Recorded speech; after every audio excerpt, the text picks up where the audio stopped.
tinha perguntado do layout, esse layout que você observa hoje numa igreja oriental, numa igreja ortodoxa, ele tem muito a ver com toda aquela construção que vai surgir a partir da legalização do cristianismo no século IV, em que você vai tentar construir um modelo de culto que corresponda a esse novo mundo cristão, que um senador vai ao culto, o próprio imperador, uma imperatriz vai ao culto.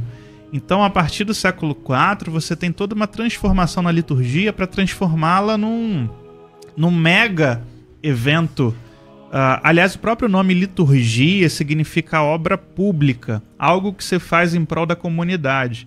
Então, ali, toda vez que você está celebrando a Eucaristia, você está celebrando um culto a Deus, você está fazendo uma obra pública, porque Deus vai abençoar o povo. E aí você pega elementos do culto do Antigo Testamento, que é literalmente o véu, né, que se abre, e transforma o templo na própria concretização do templo do Antigo Testamento.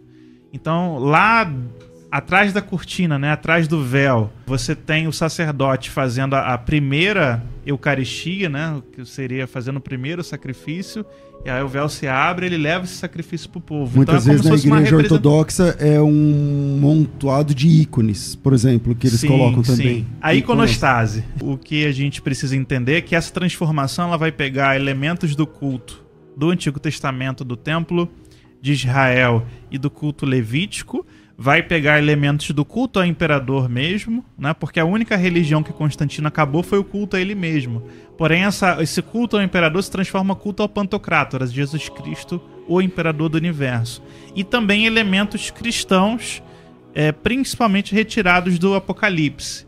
Então você vai ver nesse novo culto, nesse novo layout de igreja, seja o formato do templo, com a basílica, com a separação em Santíssimo Lugar e o átrio, representando o Templo de Israel, elementos do culto ao imperador sendo transformado em culto ao Cristo imperador, e também elementos do Apocalipse. Então você vai ver o incensário, as velas, aquilo que os anjos faziam no céu sendo representado agora a igreja fazendo aqui na terra.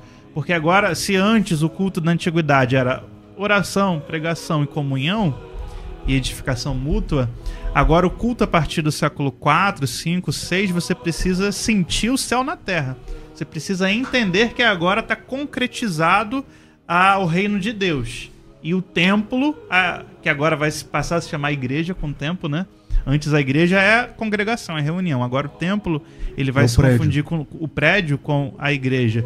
Ele é uma prefiguração do culto celeste. E literalmente quando você olha a iconostases, ou você olha qualquer parte, qualquer metro cúbico de uma igreja oriental, não de tradição siríaca, mas de outras tradições, porque os siríacos são mais um pouco iconoclastas, mas quando você olha para cada metro quadrado, você tem um personagem do Antigo Testamento, você tem a Trindade, você tem o anjo, você tem santos, você tem eventos do Antigo Testamento, eventos do Novo Testamento, ou seja, a igreja que morreu está toda ali, a igreja viva aqui e o céu está na terra. Então, como se fosse um ponto de transcendência mesmo, né, que o sagrado se irrompe. Essa que é a ideia desse layout utilizado pelas igrejas orientais, por exemplo.